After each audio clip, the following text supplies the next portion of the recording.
This is why we say white supremacy is the issue. Do you see the person, the suspect, the man they are looking for, the man at large? Do you see this man, right?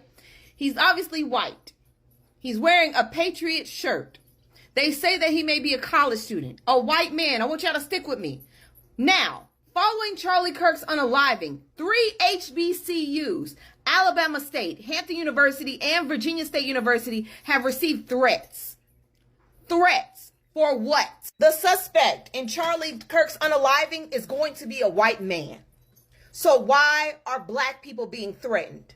Because it's all about white supremacy. And no matter what, white people who are racist in this country, who follow Charlie Kirk's rhetoric, believe that black people should not exist. And so instead of turning on their own people, because this was white on white crime, they are directing their anger towards black people. They ain't got shit to do with the situation. I didn't even see a black person in the goddamn crowd. It was Utah.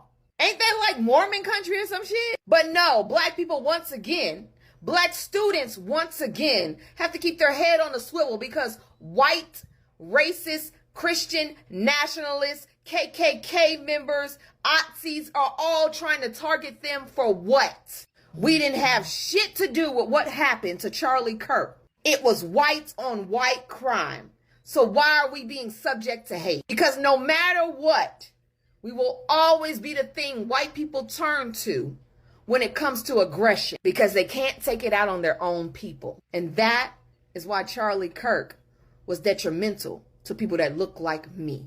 And his rhetoric was detrimental to people who look like me because we're never safe around people who talk like that. Wait, sorry, are people actually feeling sorry for Charlie Kirk? The guy who made a career out of despising anyone that wasn't straight, white and male and encouraging other people to do what he was doing. I mean, look, feel free to feel empathy for him, but this is what the guy you're mourning thought about that.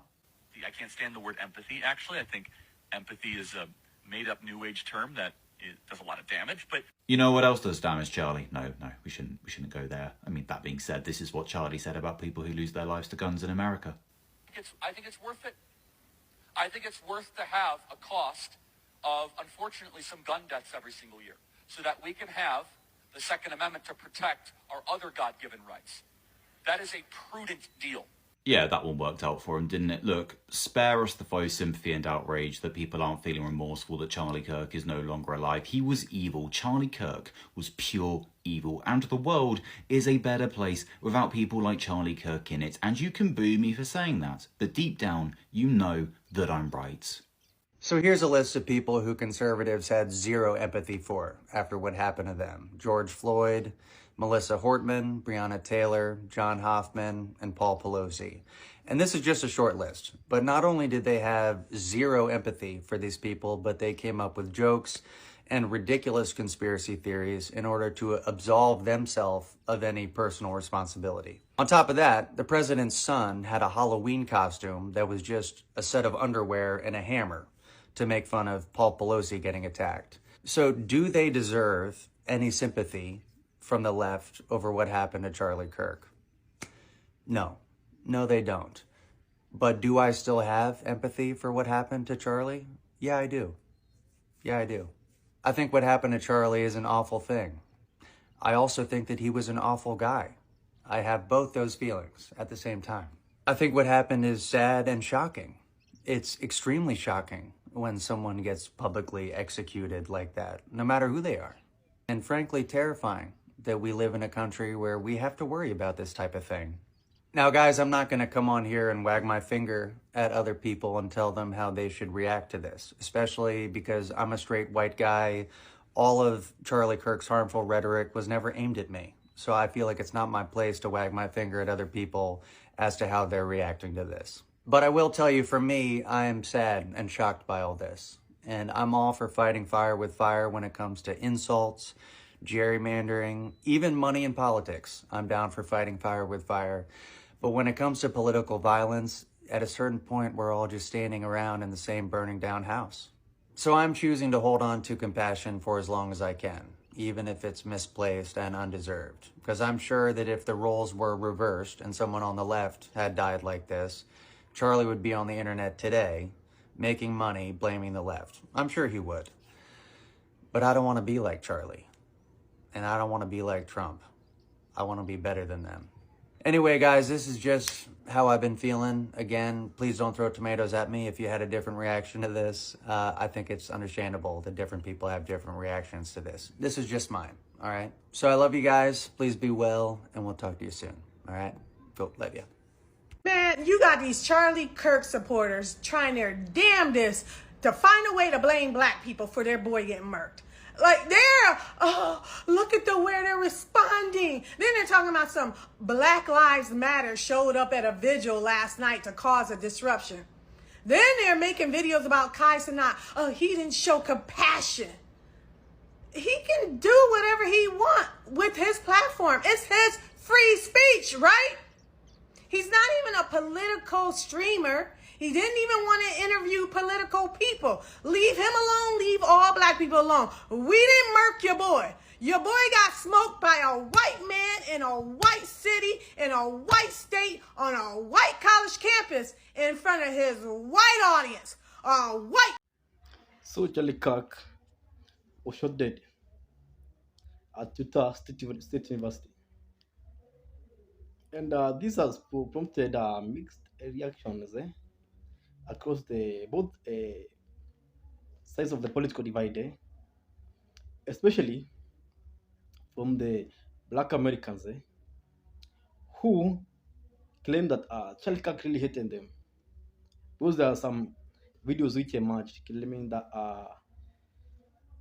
Charlie Kirk claimed that black Americans were better off during the segregation era. That's what he was claiming. And they claimed that civil rights, the civil rights bill, the passing of it was a mistake. That's what he claimed. And he claimed that 50% of the violent crimes in US are committed by black Americans. That's what he claimed, despite blacks making less than a quarter of US population. So guys, bear with me as I break down this with you, right? A girl asked Charlie Kirk, I would be here if arguing with you if the civil rights bill didn't come to pass. That's what the girl told him. Then Charlie Kirk went silent.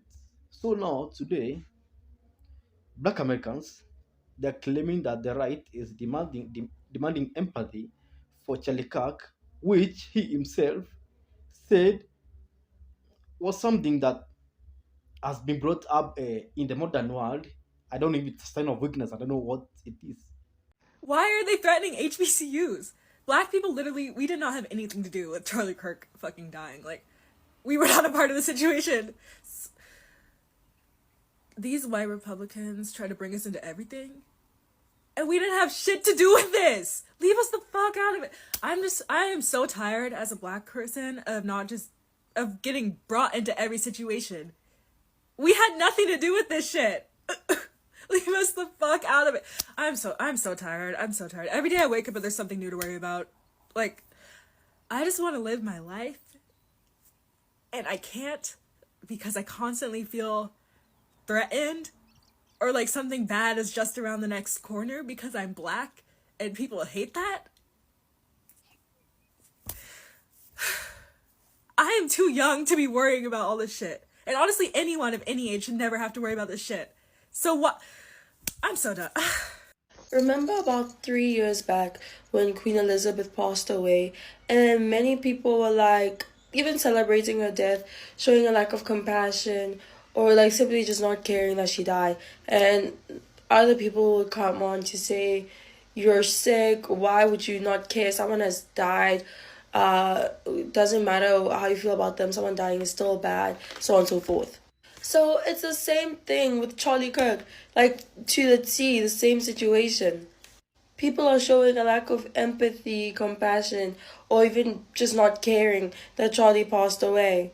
And now you have the people saying, you're wrong for not caring, blah, blah, blah, blah. But what these people fail to realize or just neglect to acknowledge is that people feel a lack of compassion because these people showed a lack of compassion in their lives. In the case of Queen Elizabeth, she perpetuated colonial systems of exploitation and dominance.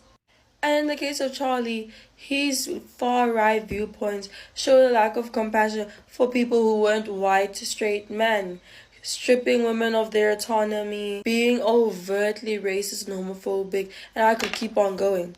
So I think it's only natural if these people didn't care about you when you're alive, why should you care about them when they're dead? Compassion has its limits.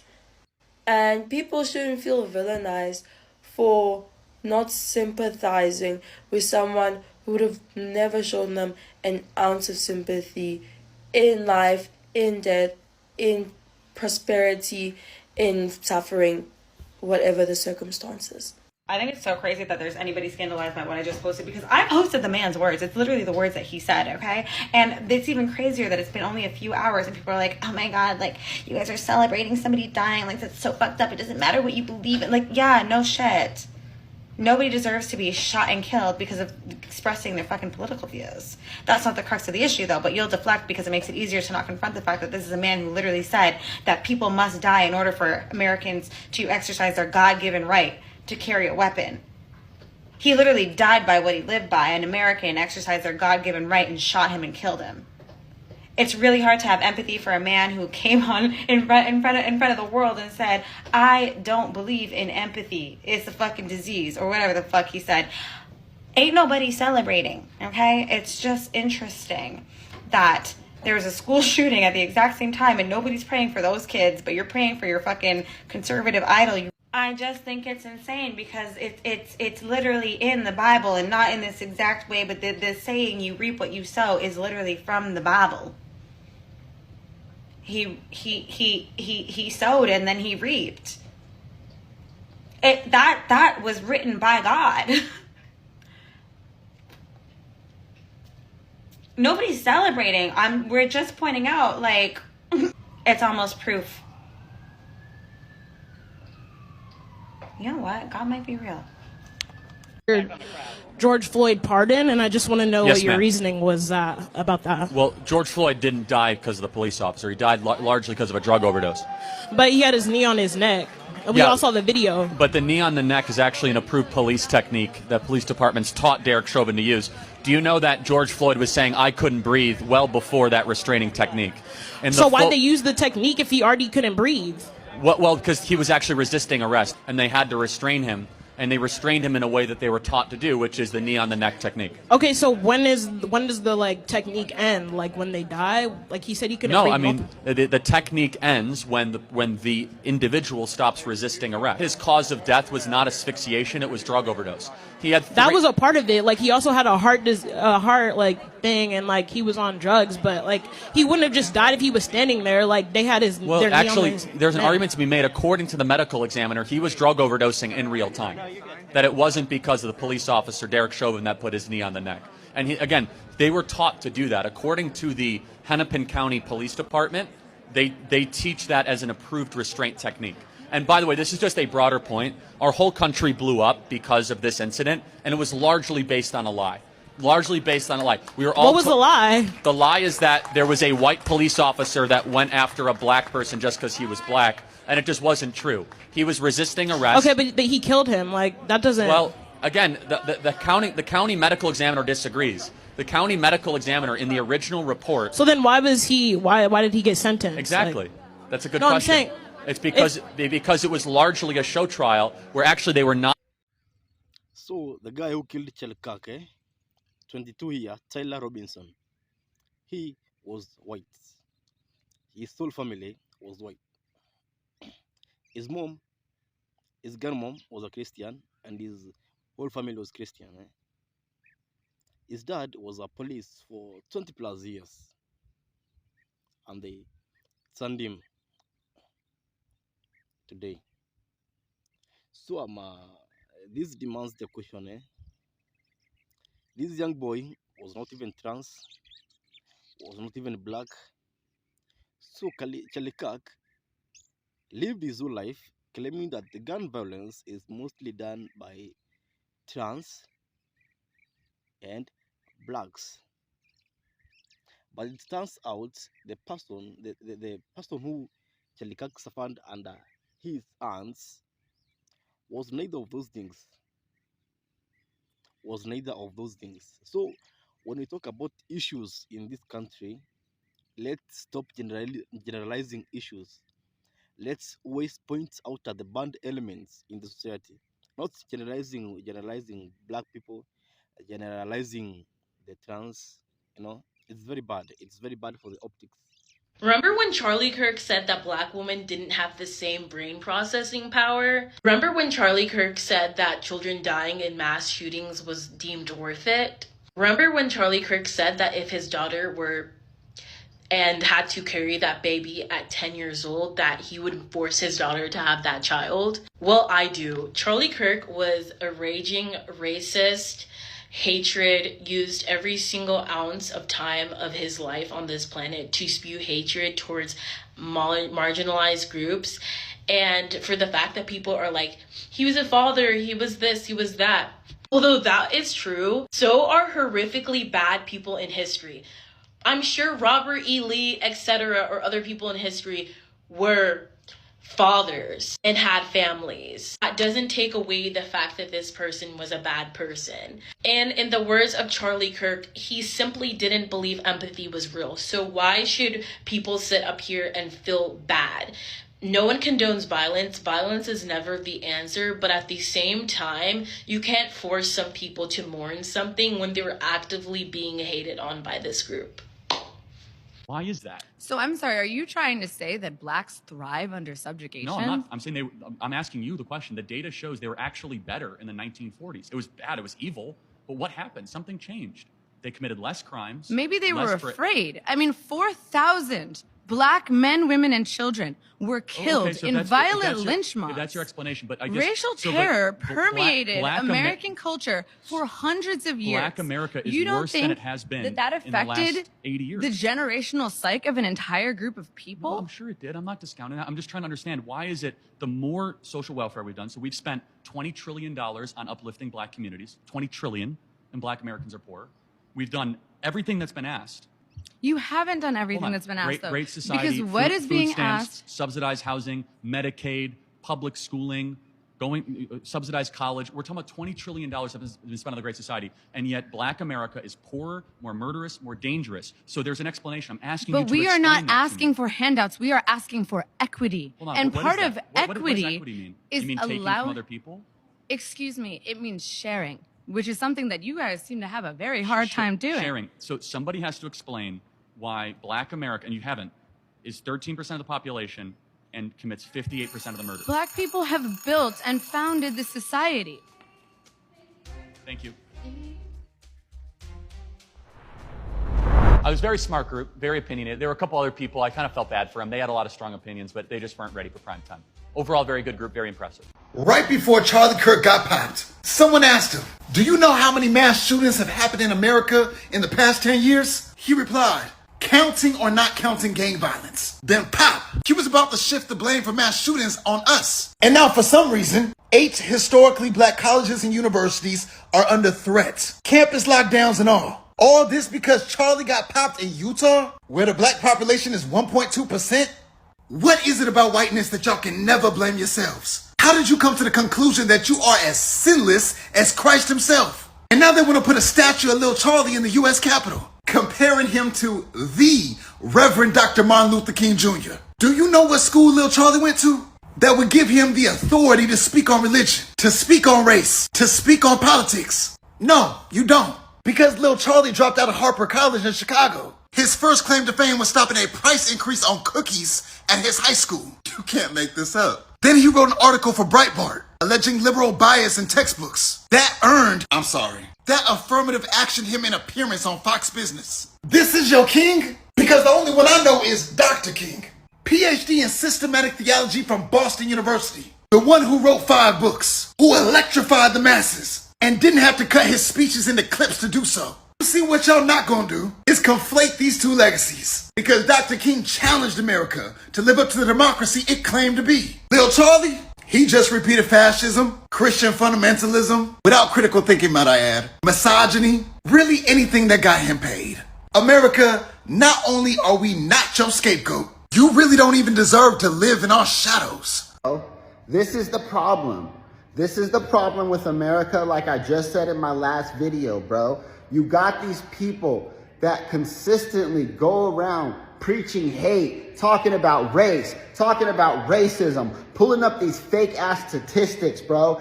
All this shit is propaganda, and if people don't see through it, then you're just an idiot. Because like I say, only clowns believe in the fucking circus. And unfortunately, Charlie was going around talking all this shit with all these fake statistics because we know why black people have a higher crime rate than white people. We know their neighborhoods are overly policed, unlike white neighborhoods. We know that white people who commit violence and crime have the money for lawyers and all these other things to get out of those situations. I went to school with someone in high school who beat the fucking dog shit out of another white kid with a fucking crowbar, but his parents had money and he got out of it. That didn't go in the crime statistics. And that's why I'm saying these statistics are fucking bullshit. I took college stats in college, and it is so easy to manipulate this shit. And he goes around and uses that as his foundation to talk shit about black people, to talk shit about Mexicans, to talk shit about minorities. And all you're doing is preaching fucking hate, getting people riled up, getting people anxious, getting people on edge, and it fucking backfired on you. So this was your own fault, and you have no one to blame but your fucking self. They wanted to put the statue of Charlie Kirk at Washington, like they did to Martin Luther King. So let's talk about Charlie Kirk. Did this guy, let's not even talk about blacks, did he have empathy for children killed in Gaza? Did he also? Because he's saying that the Israel response to Gaza was necessary. That's what he said. Let's not talk about blacks. Let's put blacks aside. Let's talk about the kids in Gaza. This man, seriously, did not have morals, you know. Even if you have principles, at least principles should align to our morals, right? Could you stand children being killed? No. Could you stand segregation? No. Could you stand the discrimination of a race? No. Live like a capitalist every single day, Shank. I live as a capitalist, okay? I live what I believe. No. What do? I get charity every single year. Crime, like, I'm sorry, if I see a black pilot, I'm going to be like, boy, I hope he's qualified. Because of DEI, it begs the question, when you see a black pilot, you wonder, you say, I hope they are qualified. If I'm dealing with somebody in customer service who's a moronic black woman, I wonder, is she there because of her excellence, or is she there because of affirmative action? It almost creates thought patterns that are not necessarily, no one really cares when it's HR managers. No one cared when it was, you know, just kind of paper shufflers or even engineers. But now when it's like, wait, hold on a second. You're going to remove my appendix and you're a black lesbian. Charlie Kirk. Live like a cat. I can't stand the word empathy, actually. I think empathy is a made-up New Age term that it does a lot of damage, but I'm supposed to have empathy for a motherfucker that doesn't believe in it. I'm supposed to have empathy for a person that demonized my people, a person who watched a black man get his neck kneeled down for 9 minutes. He had a daughter. But do you know what that man said about that man after he was deceased? And I'm supposed to have some empathy? You're telling me that my morals are compromised because I don't have empathy for a man who doesn't view me as an equal human being to him? A man that does not have sympathy for children being mowed down in schools, a man that does not have any sympathy for the women that are losing their reproductive health care and are set to lose more of their reproductive health care. This man literally said that he would force his daughter to have her rapist child, and I'm supposed to have some empathy that this man got taken out while spewing some more hateful rhetoric. Seriously, you can be against gun violence, right? You can acknowledge that no human being deserves to have their life taken away. Nobody does. But at the same time, stop telling people who are affected by the rhetoric that these people spew and individuals, because now that a lot of people who are saying that you should have some empathy, now there's finally somebody that looks like them that has been a victim of this. I've been having to watch my people get killed on camera as long as I can remember. Stop telling us to have empathy for a person that does not have empathy for us. That's not how that works. That's not how that works. Nah, don't forget now. Charlie went and told y'all. This is an unfortunate sacrifice. Charlie Kirk went and told you that it was an unfortunate sacrifice that would need to be made to protect the Second Amendment. Things like this would have to happen. A citizen getting popped in broad daylight would have to happen. As unfortunate it is, it was an unfortunate sacrifice that must be made to uphold the Second Amendment. Charlie Kirk fought for that. He worked hard for this. He worked real hard. He advocated for a fascistic regime, preached nonsensical race junk science that has been debunked for over 100 years. He hated the LGBTQIA community, an active TERF who didn't want women to have body autonomy and reproductive rights. He was a known Islamophobe, a white Christian nationalist, a man who he himself went on record on his little TV show and said he hated empathy. He thought it caused a lot of problems. Mr. Kirk worked real hard for this, and he knocked on hate's door all of his professional life. And the funny thing is, if you knock on hate's door long enough, hate will finally answer. And it answered him.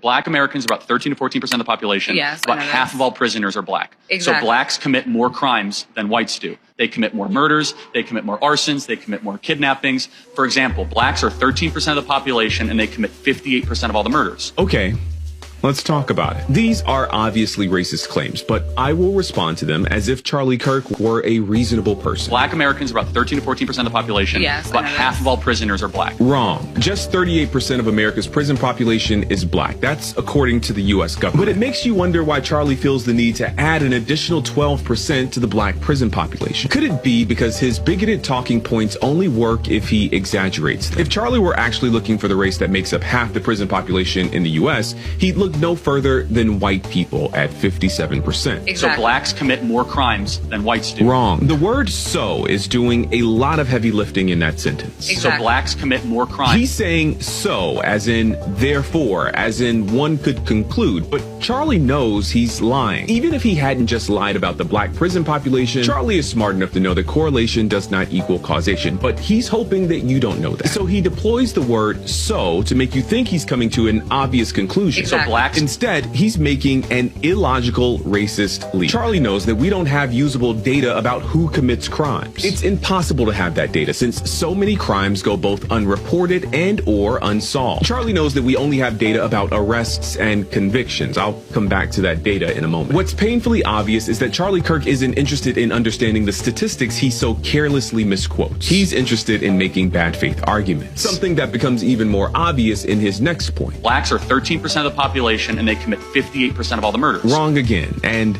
loud this time. If Charlie were interested in honesty, he would have mentioned the other 1350 statistic. Yes, black people are about 13% of the population, but make up 53% of all criminal exonerations. In fact, black people make up 55% of all murder exonerations specifically. Black people are more likely than any other group in this country to be convicted of crimes they did not commit. And then people like you have the nerve to parade these stats around as though they prove something. The reality is that you probably know these stats, but you leave them out on purpose, because to bring that stat into this conversation would make some people think. And that's the last thing a person like you wants. You saw the man trying to paint the blacks as people who commit most violent crimes in this country. Yes. But we can count. Let's talk even not talk even about let's talk about mass shooting in schools, which have been happening. Yes, every time. So I saw some stats this year alone. Only 18,500 and something people had died from gun violence in this country. Yes, and mostly mass school shootings. Let's look at people who do mass school shootings. Yes, mass school shootings. They have been happening all over the country. But Charlie Kirk doesn't look at that when he talks about violent crimes. He doesn't look at that when he talks about violent crimes. He only look at the aspects which affects the black population. So this guy is claiming that Charlie Kirk doesn't demand their empathy because he built his career on brainwashing a population that didn't do their research and find out that what he was talking about was all pure propaganda. The hypocrisy of eulogizing and idolizing Charlie Kirk as a political martyr and political hero is staggering.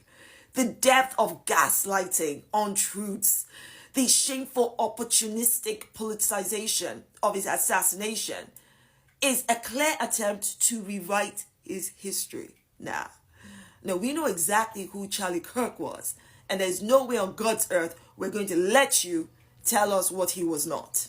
Charlie Kirk's legacy is a legacy of hate. He was a racist, white nationalist, white supremacist, anti-Muslim, Islamophobic, transphobic, Zionist bigot. And whatever my view of him is, doesn't change the fact that I find his assassination absolutely wrong. Multiple truths can coexist. First off, these hypocrites, his supporters, are manufacturing a crisis of war and using him as their symbol to go fight. Fight what exactly? Let me just say with my full chest that I am glad that it's not a black or immigrant that killed Charlie Kirk. Because it is a white person that killed him. You know that, right? If it had been a black or immigrant, that information would have leaked out a long time ago. And this whole apparatus of hate would have been targeted against the people who Charlie Kirk has spent his entire existence targeting. Let not the irony be lost on you that the same Charlie Kirk that pathologized black people as criminals and went on and on about black on black crime is now the face and symbol of white on white crime, which we all know is far worse than black on black crime. These same hypocrites tell us there is no place for political violence. I agree. But Charlie Kirk was politically violent. His language was politically violent. He supported gun violence and opposed gun control. The same person who said it is right for there to be a cost of gun deaths every year so that we can have the right to arms has now become the cost of gun violence he wanted other people to pay the price for. No political violence, you say, when Charlie Kirk endorsed and manufactured consent for Israel's genocide and political violence, crimes against humanity, against Palestinians every single day. These God-forsaken freedom of speech hypocrites are now hunting down people who are exercising their freedom of speech to either celebrate or quite frankly say they don't give a rat's ass that Charlie Kirk is dead. And these hypocrites are like, how dare you? You must lose your job and you must be punished. And I'm like, These hypocrites must be mad to demand that people extend humanity to Charlie Kirk, who never extended an ounce of humanity to people he targeted. So it is freedom of speech when Charlie Kirk said black people were better off during slavery, that black women lack processing skills, are only good at taking white people's swabs. When he compared gay to drug addiction, called trans abomination, spewed anti-Muslim and Islamophobic hate, pushed white supremacist agenda against black and brown people, pushed white nationalist agenda against immigrants.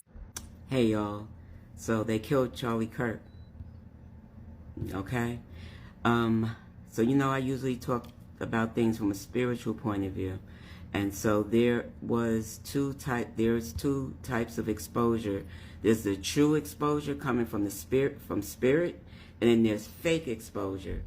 Now the true exposure is all these things that are going to be coming out over time and being released, and people finding out the truth, who really did what, and all the little, people are going to all fall in place of what's happening. That's happening little by little with spirit. Fake exposure is what these people have been doing and deceiving their people. Now, let's talk about who had motive to do this to him, okay? For one thing, Charlie Kirk was at least 6-7 years promising along with a lot of other people, that they wanted to expose those people that were on that Epstein file. And then all of a sudden, he turned cold on them. And he decided that he don't want to talk about it anymore. I'm not going to talk about it. This is the last day. After just saying, I want to see the files. Well, it doesn't work like that when you've been one of the big mouths in a gang, because that's what you're heading. You're one of the leaders of a gang, okay? And you cannot ask any gang leader, you cannot, be in the gang and then just decide, oh, I don't want to have anything to do with it anymore. Well, I'm not going to talk about it. It don't fucking go like that, baby. It don't go like that. That's not working. And as you can see, it hasn't worked. But he's not going to be the last one. I told you last week, they are going to off each other. They are going to off each other. They only like Donald Trump. Okay? They only like him. And it's going to get worse. They only like Donald Trump. Everybody else that has turned coat is going to see their day when it comes to those people that they've been dealing with. Because they don't know who they've been dealing with. They have released the Krakens. Okay? So now you deal with the people that you've hyped up all these years. You deal with them because they're out there. I'm telling my people, stay in the house, stay safe, and stay out of this mess that they have going on. It doesn't have anything to do with us. Eat your popcorn, drink your water, and watch this shit show, honey, because it's going down. And I'm reminding you that Spirit told me at the beginning of the month that he don't need no bombs to end this shit show. Okay? One by one, they're going down. Stay in the house. So guys, give me your thoughts in the comment section, because I'll be waiting to hear what you have in mind about Charlie Kirk. Because I saw even some black Christians who are supporting his ideologies. So, do you share the same opinion that Charlie Kirk was right in his arguments, in his statistics? For example, one, in claiming that civil rights was a mistake, claiming that empathy is a weakness, claiming that an amount of gun violence has to be allowed to safeguard our Second Amendment, in claiming that Israel was right in attacking Gaza, in leveling Gaza, not attacking, leveling, I mean leveling, in claiming that most violent crimes in US are committed by the blacks. So guys, let's continue praying that we get out of this mess we are in as a country, because there is a lot going on. Political assassinations, gang violence, mass shootings. As much as we enjoy our freedoms, let's enjoy our freedoms, thinking about the safety of other people's. Guys, let's focus more on spreading love than hate. And second, and last but not the least, let's pray for the Charlie Kirk family. She left two girls behind. At least they deserve our respect, our prayers, our condolences during this hard time. His wife, he had a family. Let's respect that, and hope that they will have strength to move forward. And may God grant them peace. Yes, that's all I can say.